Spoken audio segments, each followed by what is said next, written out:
Peace and good day. Welcome. Welcome. A little slow getting started this morning, but it's Monday, coming off an amazing weekend. And let's see. I just want to get the music going and we'll get some reading started. How is everyone out there? Let's see. Okay. So the setup is still ever evolving. All right, let's see. What do we have? All right, I'm not for that. Okay. Let me get my, I like to take magnesium and vitamin C and some ginkgo biloba in the morning.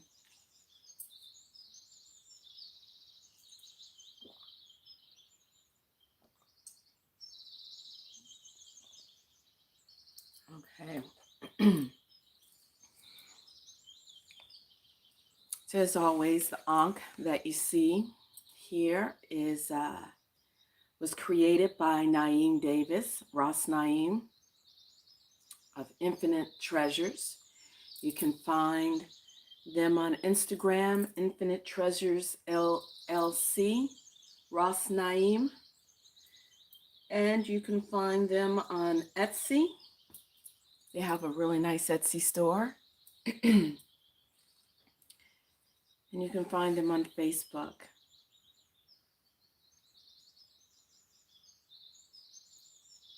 Okay. So our hexagram for this April, what are we, April 19th now, is hexagram number 13, fellowship or community. We had lots of fellowshipping yesterday or this weekend. It was wonderful. All sorts of people from all over. So what's in your cup today? Today I have green tea in my cup, in my strawberry mug. So I just opened the Tao Te Ching. I don't know if this can get into the shot. I have the Tao Te Ching here. And this one is a new translation and commentary by Ralph Allen Dale. And I immediately open. It's a beautiful, heavy, it's probably 2 or 3 pounds, this hardback, to verse number 23, sincerity. So let's see what we have to say here in the Tao Te Ching, verse number 23. Speak few words, but say them with quietude and serenity, sincerity, and they will be long-lasting. For a raging wind cannot blow all morning, nor a sudden rainstorm last throughout the day. Why is this so? Because it is the nature of the sky and the earth to be frugal. Even human beings cannot alter this nature without suffering the consequences. When we sincerely follow the ethical path, we become one with it. When we become one with the path, it embraces us. When we completely lose our way, we become one with loss. And when we become one with loss, loss embraces us. When we sincerely follow the great integrity, we become one with it. When we become, when we are one with the great integrity, it embraces us. But when nothing is done sincerely, no thing and no one embraces us.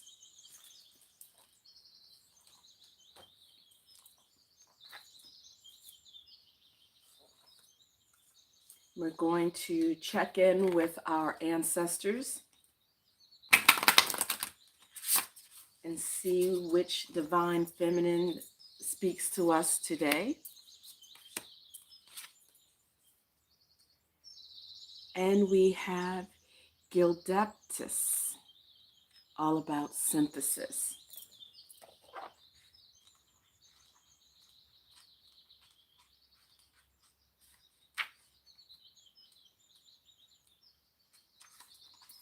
Okay, so we're reading from The Goddess Oracle by Amy Sophia Marashinsky and illustrated by Harana Janto. I've been using this deck since probably, I think about 2007, or maybe longer than that. I really can't remember. Seems like forever. Synthesis. I take opposites and conflicts, all that is contradictory. I take the diverse and varied. I take the simple and solitary and mix and merge and meld and blend. I take what is separate and create union. I bring together what needs to be brought together so wholeness can be achieved. The mythology of Gildiptis, whose name means lady hanging hair, is the forest goddess of the Tlingit and Haida people of Northwest North America. To her people, she was the mossy, hanging branches of cedar. When her people were threatened by the destructive whirlpool, Kigil Dep Geesk, which ate seafaring ships, she called all the natural powers of the coast together and prepared for them a sumptuous feast. Delighted with the feast, they all agreed to work with us. Thus, Gildeptis was able to synthesize their energies and change the whirlpool into a river. Meaning of the card. Gildeptis glides into your life to tell you that the way to wholeness for you now lies in synthesis. It is time to bring all the divergent parts, all the opposing pieces together into one whole you. At this time in your life, you may be engaged in conflict or opposition. Now you must resolve it and create union. Perhaps you are dissipating your energy, your life force, in too many directions, or have hundreds of irons in the fire. This is the time to find the common thread that will serve your needs in the best way. Gildeptis says that by learning to listen to all the different pieces, all the divergent parts of you, and this can include your family, community, partner, you can hear and give what is needed to create wholeness. Wholeness is created when all the parts are honored and listened to, when all the parts are brought together and synthesized into a whole. The greatest gifts to the whole often lie in the most disparate pieces. That was a beautiful reading. Reminds me of one of the young people who came to me for a reading, for a card reading this weekend. And one such person was adopted and, was feeling a certain way about their origins. And I sensed that they were a great healer. This person is actually going to school to learn how to be a pet groomer. And I encouraged her to seek out her ancestry. And it doesn't necessarily mean having to have a relationship with her adoptive mother, but to know all of the components that make her who she is, even just the scientific part of it, the DNA. And I explained to her, learning about your cultural heritage, the DNA that is in you, the ancestral memory that is within you, and connecting all of those pieces. And also learning to accept herself, even the parts of herself that she might feel are not beautiful or lovely, but to connect all of those pieces and have compassion on herself and accept herself and bring all of those things together will give her such confidence and create such strength within her. She was like in tears and crying and thanking me. And, um, it's really a beautiful thing to know, quote unquote, your past. When you know your past, it gives you it gives you like this courage to know that you can create a wonderful future. So she was really inspired by that and was definitely interested in learning more about her ancestry. Beautiful Irish lass that she was. Okay, so we are looking at hexagram number 13. I'm going to hold that up for you. Hopefully there we go. Hexagram number 13, fellowship, community.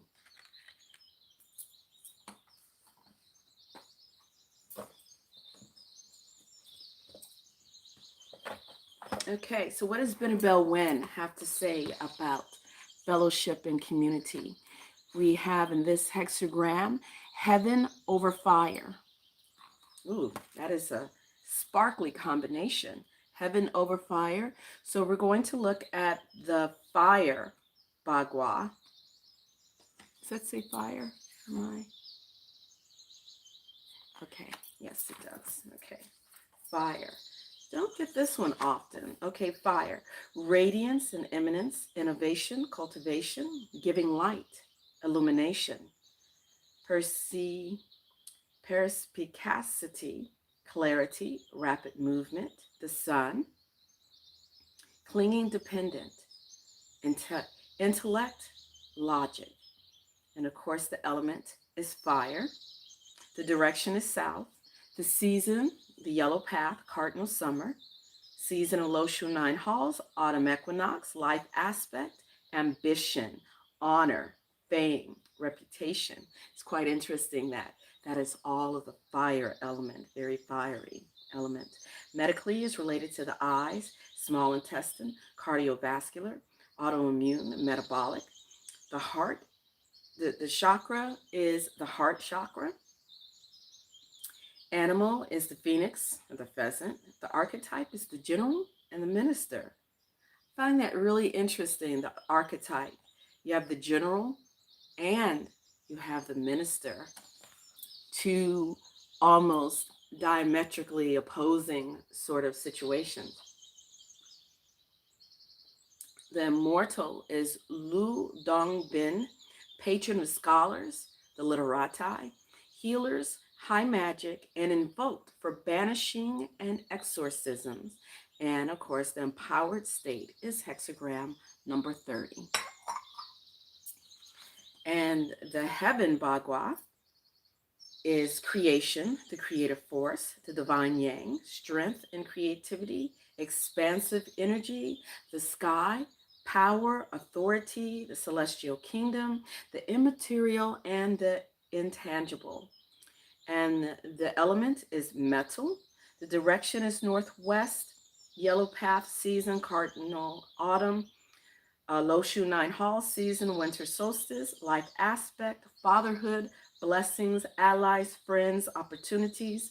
Medically, it's related to the head, brain, spinal cord, and nervous system.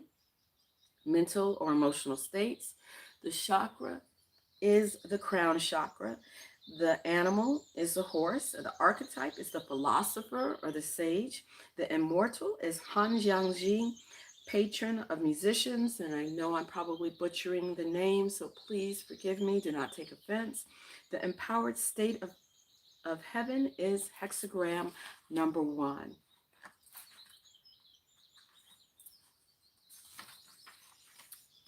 So this hexagram, Benabel Wen translates it as synthesis, heaven and fire. Together, they share collective interest and set aside private interest. Together, a collective of individuals can pursue the goals of humanity, not the goals of one human. With such unity, all difficulties and dangers can be overcome. Create a fellowship. There must be order and structure. Prosperity will be had when you gather the people and unite them. Undertake daunting enterprises as a fellowship. And Professor Kerson Hong will do the direct literal translation before we move into Brian Brown Walker's interpretation. So Professor Hong translate hexagram number 13. I think it's pronounced Tong Ren, as the gathering, heaven over fire. A gathering in the field, sign of the sacrifice, auspicious to cross the great stream, good omen for the gentleman. And we will start with the lower Bagua fire and work our way up to the heaven. We start at the first masculine line, the first young line. A gathering at the gate, no troubles. A gathering at the ancestral temple, trouble. Soldiers in the grass, lying in ambush, ascend to those high hills. They shall not rise for 3 years. The city wall is scaled, but not won. It's time to attack. The assemblage first wept, then laughed. The great armies finally clashed. A gathering at ritual in the field, no grudges. And as you can see, this is exactly why all modern translations of the I Ching are all pretty much interpretations, because to have an exact verbatim translation, you have no idea what it's talking about. Okay, so we're going to go to Brother Brian Brown Walker, I Ching or Book of Changes. And hexagram number 13, Tung Jin, fellowship with others. In fellowship with others, embody the principles of the sage. This hexagram addresses the proper basis for relationships with others. It generally comes as a sign that some kind of self-correction is in order in this area. Proper relationships, whether in love, work, family, or friendship must be founded on and conducted under proper principles in order to succeed. Our model for how to behave with others is the sage. I'll read that one more time. Our model for how to behave with others is the sage. In relating, we are obligated to practice kindness, humility, correctness, equanimity, and openness. Whether we depart from these, wherever we depart from these, we lose the aid of the higher power and risk an encounter with misfortune. The fundamental rule of the I Ching for the conduct of relationships is that they take place in the open. That means that every facet of a relationship should be seen as fair and correct by everyone. And yes, the emphasis was on everyone. By everyone concerned, not just yourself. It also means that it is improper to enter into or continue in relationships with unspoken reservations or hidden intentions. That's going to call for a lot of re-examining of the relationships that we have in our lives. Exceptional things can be accomplished by those who come together correctly in fellowship, now under the guidance of an enlightened leader or leaders. Seek that role by patterning yourself after the sage. Meet others halfway in a spirit of sincerity and receptivity. Give trust where it is due. Whether it is not, do not resort. Where it is not, do not resort to harshness, reserve reticence, or adequate measures. I messed that last part up. Let me do that again. Meet others halfway in a spirit of sincerity and receptivity. Give trust where it is due. Where it is not, do not resort to harshness. Reserve and reticence are adequate measures. Avoid the formation of factions and cliques, and correct your errors in relationships as soon as you become aware of them. In this way, you can accomplish magnificent deeds now. I know I hear people saying, that's a lot easier said than done. And especially in interpersonal and in intimate relationships, sometimes we have tendencies to kind of rush. Oh, this feels good. Oh, they're saying the right thing. But I've learned more than once the hard way that in order to avoid those certain things and those surprises, to really take your time and really take your time and be slow in getting involved in deep, committed relationships. As one friend recommended, give it a year. Know a person in all seasons and all phases of their life, throughout that year, and see how they behave and how they respond. How someone behaves and responds in the spring and summertime may be completely different once fall and winter comes up. So it's a lot easier with you're more reserved and taking your time to extricate yourself from situations that you will quickly soon realize are extremely unhealthy. So you don't find yourself responding in harsh ways in a quote unquote attempt to defend yourself. But if you really take time and be slow and enter into relationships cautiously and take your time, people can only fake it for so long. And if you give yourself an opportunity to really observe a person in various phases throughout the seasons, then you will see things a lot more clearly than all of a sudden a year later after you've already committed to a relationship, and then you see behaviors. It's like, whoa, this is the complete antithesis, and I can't even get the word out correctly, to life, to relationships, to interpersonal mingling. But then at that time, it's a little more complicated to extricate yourself. So the I Ching gives us some very ancient but very relevant advice in human affairs. So, but last but not least, I'd like to break out my shamanic medicine cards. I don't think I've used them yet, but I would like to pull a card for us today.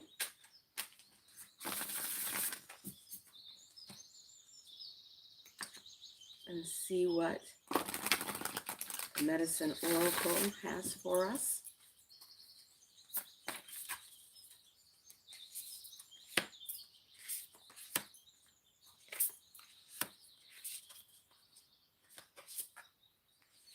Let's see, where are we? 5.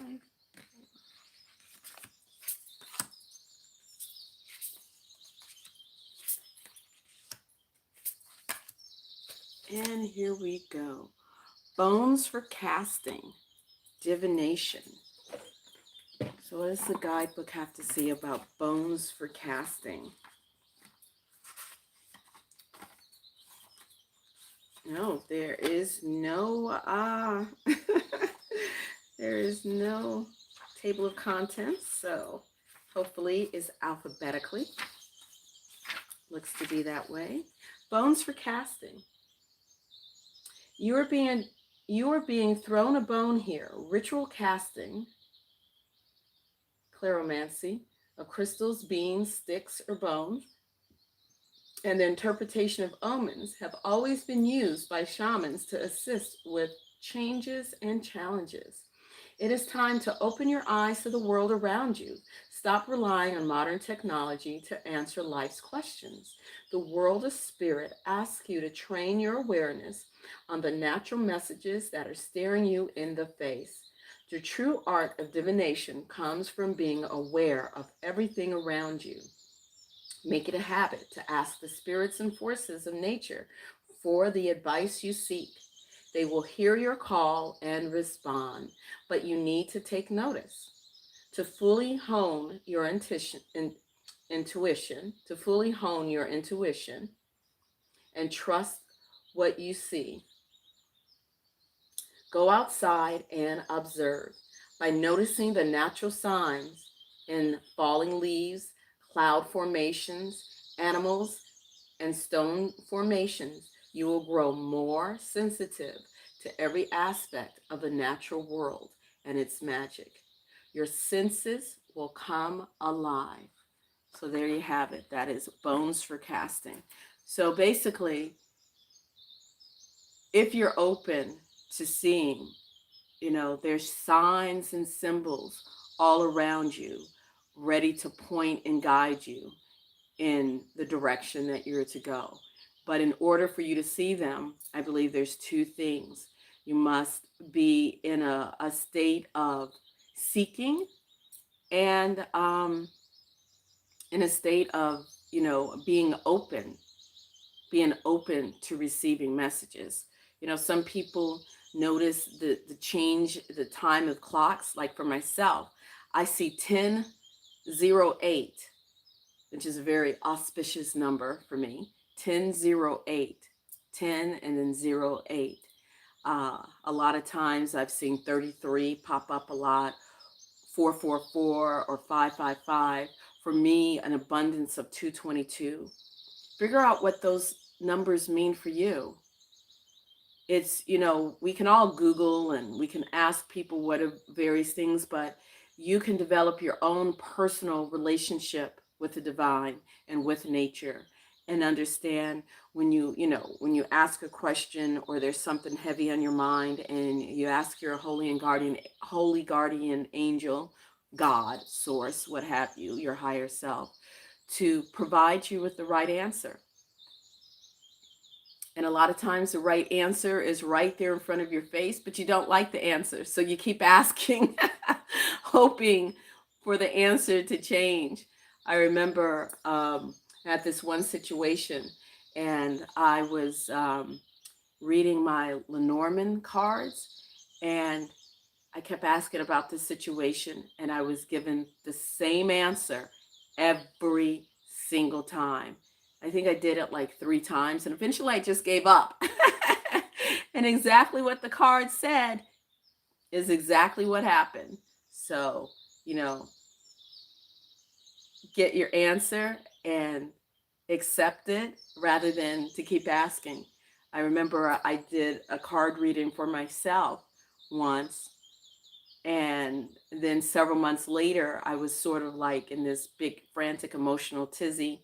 And I didn't want to do a card reading for myself again because I kind of felt like I wasn't in a state where I could be really open and clear. So I knew someone that I really trusted and knew they walked the walk and etc., and had them do a card reading for me. And probably, I can't remember how many cards she pulled, but at least 3 of the same, it was probably 5 cards. And I did a 5-card pull myself originally, and 3 of the original cards came up in her same reading. And she didn't know that I did a reading previous. And her reading said the exact same thing. Nothing had changed. Only I was so stuck and gung-ho, wanting a different result, wanting a different message, when the message was already given to me, and it was up to me to do what needed to be done. And it took me another probably 6 months to finally commit and really do what needed to be done. But, I eventually got there. Anyway, you guys have a spectacular day. And thank you for joining in. This is Tama Magina, Priestess Heart. I wish you peace and great bliss. And I'm still figuring out how to end the live stream. Welcome, Divine L. Oh, I'm so sorry. I did not see that anyone was here. It never came up. That is really interesting. It never came up on my live chat. Well, I'll catch you guys next time. Thanks, Divine L, for being here. And let's see, before I go, and welcome, Bruna. And sorry I missed your post, but hopefully I get to you next time. And check out Divine L's channel. You can find her either at Divine L or Divine Needle. She does daily mission guidance. And she and her husband do really wonderful live streams in the evening. All right, guys, I gotta go. Go. Peace, love, great bliss. Until next time.